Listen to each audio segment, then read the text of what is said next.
Yeah, well, we're talking about banks there and the insurance company. Well, good enough, we have an executive from one of those banks recognized right there with us.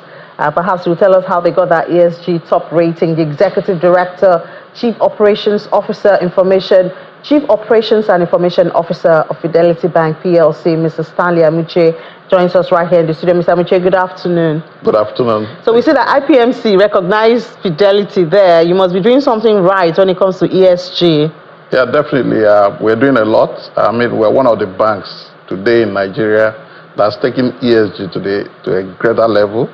We're doing a lot on the environment, on corporate governance, on staff, on governance. Of course, that's ESG. And therefore, if you talk about governance, I mean, our board, is recognized as one of the strongest board in the banking industry in Nigeria. We have people from different facets of the economy, those in oil and gas, investment banking and all that. So we have all those kind of people. So the quality of the board, the quality of discussion is very strong. Then you talk about the environment. We're doing paperless office, doing green financing and all that. So those are the things that probably they've seen, and that's why they're recognizing. That's why you got that top performance. Yeah, sure. Well, congratulations Thank to you. Very much, yeah. And but more importantly, at this time is the signing ceremony. We're counting down to recapitalization. I know that signing ceremony was towards that. Yeah. So tell us more about where you are ahead of the recapitalization. Okay, yeah, thank you very much. You will realize that the Central Bank of Nigeria on the 28th of March 2024 announced recapitalization for the banking industry. That announcement, if you look at Fidelity Bank, we got the approval of our shareholders on the 11th of August 2023. So that shows that as a bank, we understand our business, we understand the environment, we have done what we call a capital needs assessment.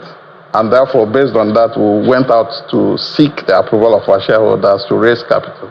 And what we're trying to do is to issue 10 billion units of shares by way of public offering and 3.2 billion units of shares by way of right issue to existing shareholders.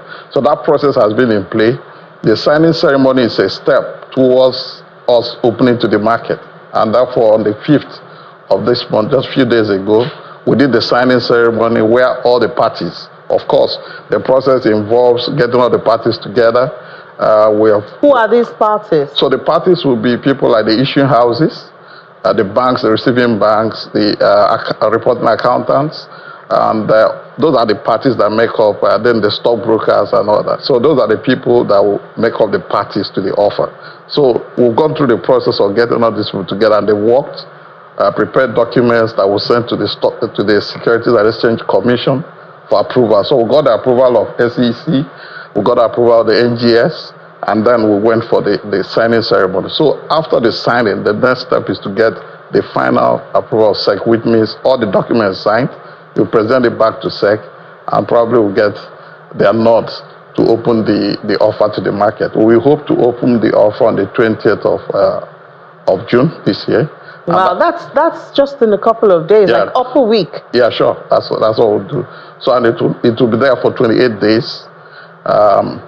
28 working days, so that will close on the 29th of July 2024. So it looks like you want to get into the market before others will come in. You want to ensure that you get your share first before the competition gets stiff. Yeah, because so if you listen to what I said initially, we started this even before the market. So ours was based on strategy because we were looking at our business.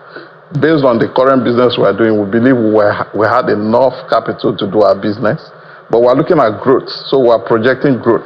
And we believe that, of course, if you want to grow, you have to have what it takes to grow. I want to liken capital like oxygen. Oxygen, the way human being breathes. So if you don't have enough of it, you will suffocate.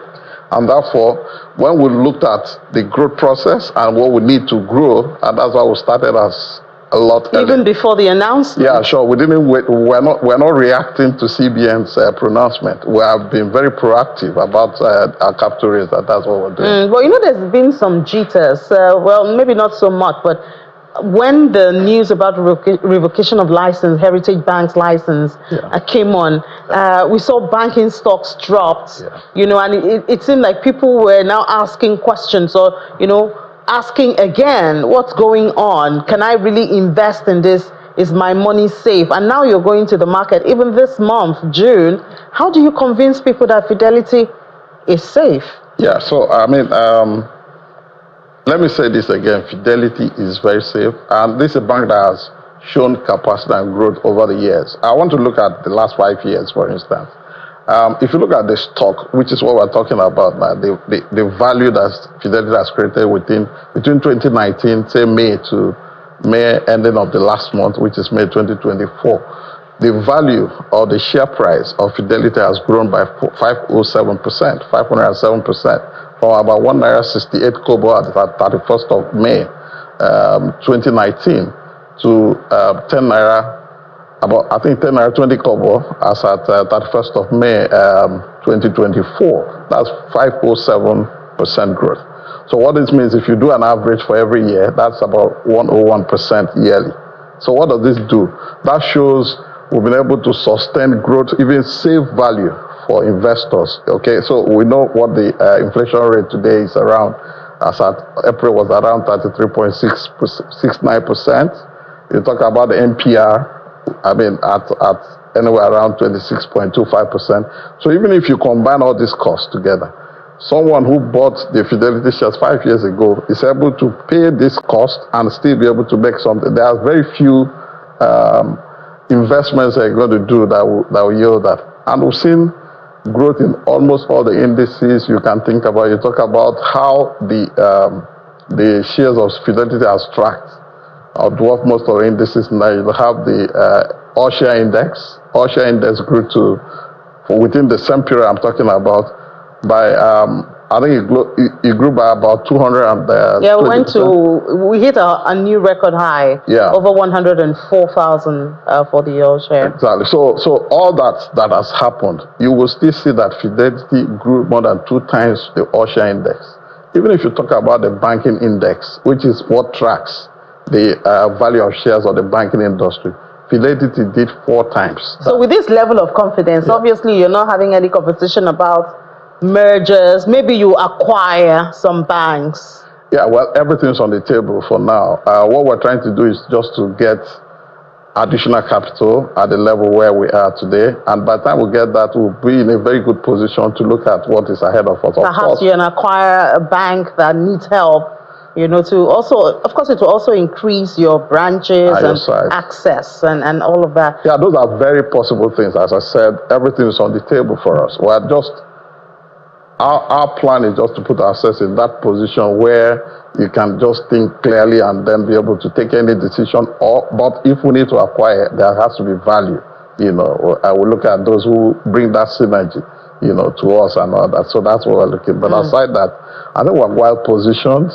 We believe that the offer that's about to open, we're already getting feelers that people, they are seeing the investment in Fidelity, what is done over the years, and people are very eager to be part of what is happening in Fidelity. So since, you were already planning to go to the market even before the recapitalization announcment. Yes. What was the major drive for that capital that you are looking to get from the market? Okay, so when you are in business, at every point in your business, you need to sit back and look at, where am I going to from here? What kind of growth? We've seen a lot of growth in Fidelity in the last 3 or 5 years past. Been a lot of growth in almost all indices. If you look at indices like gross earnings, we've seen growth between 2020 to 2023, but from 206 on gross earnings, 206 billion to 556 by 2023. That's a cumulative average growth rate of about 39%. We look at things like PBT growing from 28 billion to 124 billion by the end of 2023. That's a cumulative growth rate of 64%. Look at other issues like savings account, that has also grown. Deposit total. So almost all the performance indices has been on a trajectory of growth. Therefore, you look at what kind of businesses are you seeing in the horizon at this moment. So what we've done is to look at what we call capital needs assessment. We did an assessment that, look, we're getting more businesses, and therefore we need to increase our capital to be able to take on more businesses. What we are doing is very perfect, but if we look at the next 2-3 years, we'll be needing additional capital to be able to do so that we don't get businesses we cannot do. And as I said, capital is like oxygen to the human being, to the business. But this new capital, do you think it will get to small businesses? Because small businesses do say that commercial banks are not their friends at all. No, but if you, Fidelity Bank has always been known for supporting SMEs. I believe even as a bank, the bank has been giving awards for SME support. There'll be probably few banks, if any, that have supported SMEs the way Fidelity has done. So it's more like an SME bank who supported SMEs, who grow new champions in the market, and that's what we're known for. So we'll continue to do that, over the years. All right. Thank you so much, Mr. Stanley Amuche, Executive Director, Chief Operations and Information Officer with Fidelity Bank PLC. Thank you. And wish you the best as you head to the market. Sure. Thank you very much.